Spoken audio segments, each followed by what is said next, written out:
rolling? We good? Toyota Camry. Hey turtle nerds, welcome back to another video. In today's video, I'm gonna move the camera real quick. Scooch this over here. Yeah. In today's video, I'm gonna show you how the heck we turn this thing full of rocks into a fully functioning DIY filter. So right now I'm sitting on what is inevitably going to be my filter. To the point of today's video is showing you how I make this filter. I have a 300-gallon stock tank, which I haven't shown you guys yet because I want to make that a whole separate video because I'm excited about it. But essentially, I want to show you how I turn this thing into a filter and why I'm making it the way that I am. Normally, I would take like a 10, 15, 20-gallon like barrel or trash can, drill a hole into the top and have a spray bar of PVC that goes down into some media and then have it come out the bottom. But in order to do that, I have my pond, say here, and in order to do that, I would have to have everything above it because it's gravity fed once it pumps the water in through the top. So it would have to go like this. Water come in through here. Water come in through the top and come out the bottom into mini pond down here. In order to do that, I would have to have a giant trash can upraised above this mini pond. I don't think that would look too good, like just in general or by my neighbors, and I don't want any more HOA violations. So in today's video, I'm gonna be showing you the steps that I take to make an internal filter, a giant freaking internal filter out of this bad boy. Well, there's all different types of filtration. If you really want to learn the inner workings of how a filter works, I actually have a video on that. If you click the link right up over here, you can check out that in my Turtle Basics playlist. I mean, I don't know. I guess we'll just frickin' start building it, huh? Let me just go over the plan though. Like I said, normally I would stick the pump. I'd stick the pump directly in the pond and then have this hose go into, say, the top of this container into a piece of PVC that then creates a spray bar. I've actually built a version of this filter that I'm talking about, scaled down a little bit. If you also click the link right up over here, that would work if I, added more material and a stronger pump. I had that running in a 110-gallon pond. This is a 300-gallon pond, so obviously we need a bigger pump. A bigger pump means that it's stronger, way stronger, and I don't want to risk my turtles drowning. Yes, I could build some covering, some case for the pump, but I also need a structure to build a basking platform out of. So my solution is to fix all of these problems in one. We're gonna have an all-in-one filter that goes into the stock tank. It'll also cover the pump up and allow me to have a structure. I'm sitting on it. Clearly this thing can take at least 190 some odd pounds, I'm working on it, thank you, of weight and be totally okay. So the basic idea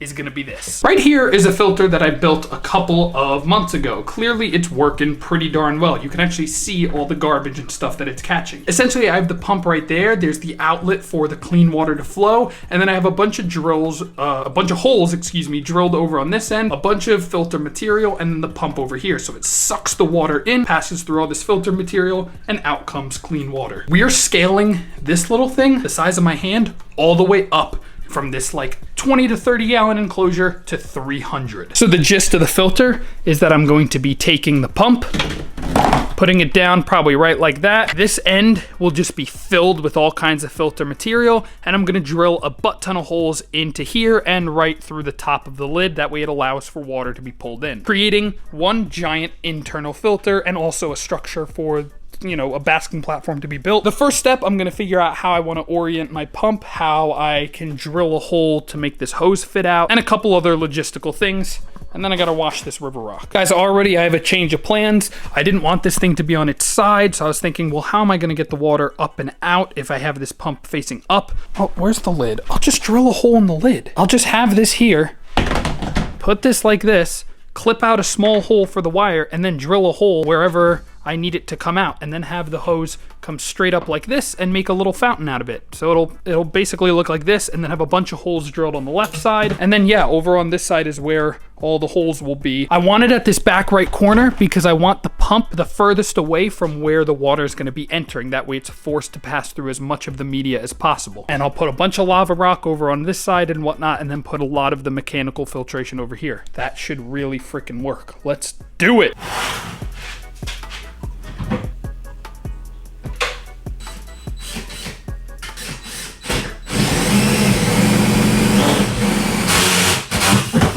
That's not how you want to drill things, to the part where the bit comes off. Don't try this at home, kids. All right, I got all the plastic off. There's my little hole. Let's see how this thing fits through. It's actually a little bit larger than we need. That's just fine, that's gonna work. So the filter is gonna go up here in this top right-hand corner. That means that we need a butt ton of holes over on the left side. So I'm just gonna start drilling. This is gonna take quite a while. I wanna use holes that are not so big that like fish can get in and whatnot, but not so small that I'm gonna choke the pump. The main focus is that that pump is gonna need to be getting the water that it has to run. You don't want that thing running dry. So I'm gonna drill a lot of holes, like a lot.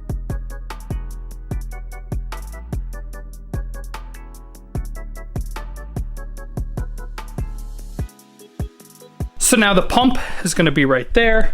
We've got our lid that goes right here like this. And so we want all of the water to come in on this left side here. So this is where we have all that. And I just wanted to make sure that I drilled enough holes. I didn't know how much water, how many holes would be equated to a 2,400 gallon an hour pump. So that's where I just struggled.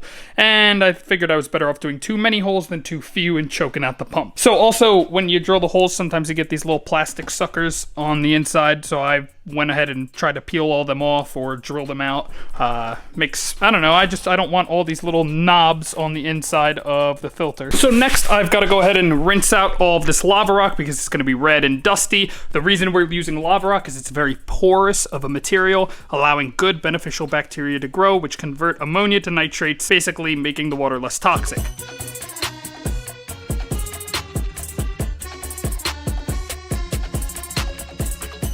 Okay friends, I've got all my rinsed lava rock here. The water's running clear. You can see it was super dusty and sandy. That'll all just wash and actually probably be good for the grass and the soil. It is final assembly time for this thing. Hi, it's me.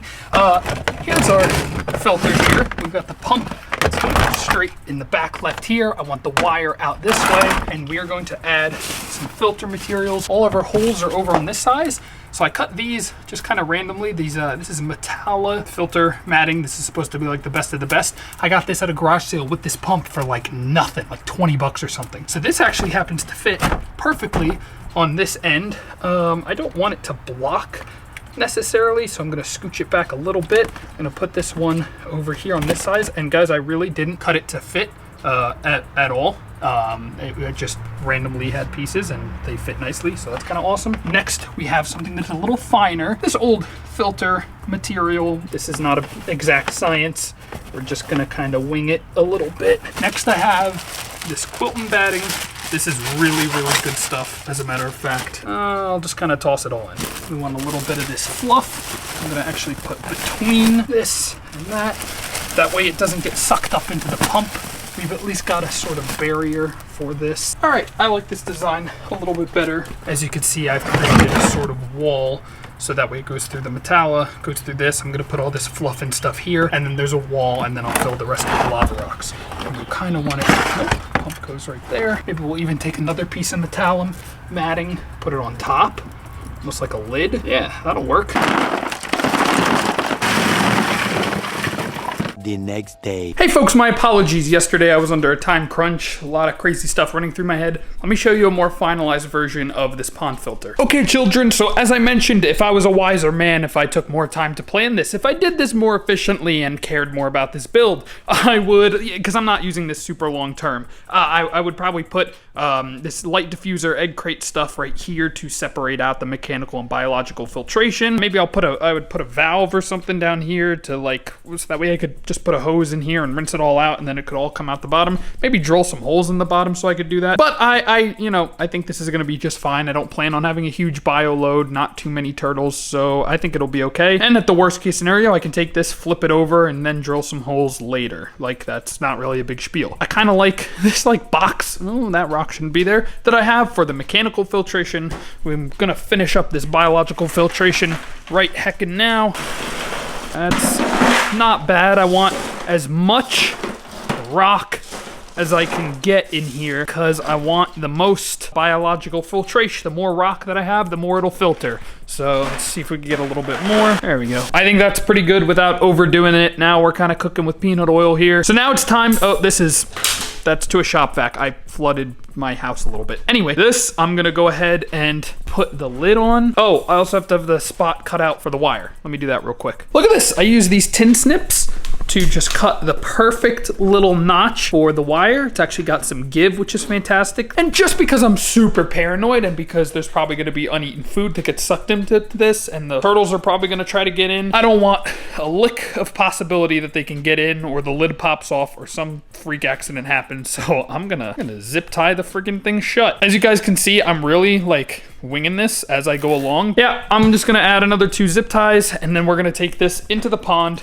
and sink it. It's rain. Why am I so red? It's raining pretty good out. Pretty darn good. So in that case, we're gonna go ahead and switch cameras here because I am too impatient to wait. I've been waiting to do this filter all freaking day, and now when I'm finally ready to put it in, it starts raining. Hi friends, the rain has let up a little bit. Let's go ahead and get you guys on the filter into this little pond. Oh yeah.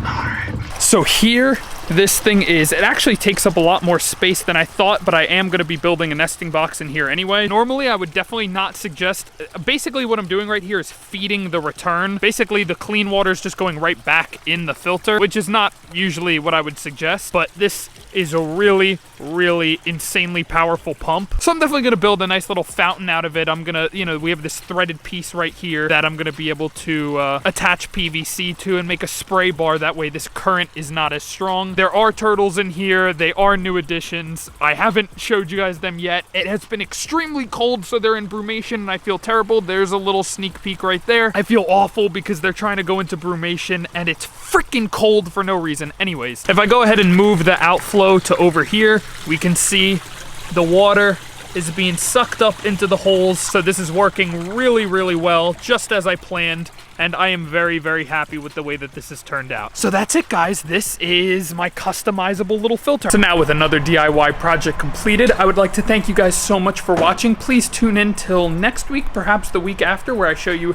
how I set up that new 300-gallon pond. Oh, it's so warm inside. If you have not already, please consider hitting the subscribe button. Hit the link right up over here if you want to support me and see where I showed off those new additions and the pond already on my Patreon, where you get behind the scenes access to everything that I have going on here, questions answered by me, bonus videos, all that fun stuff, and turtles when I have them available. Anyways, thank you guys so much for watching, and I will see y'all in the next one. Later.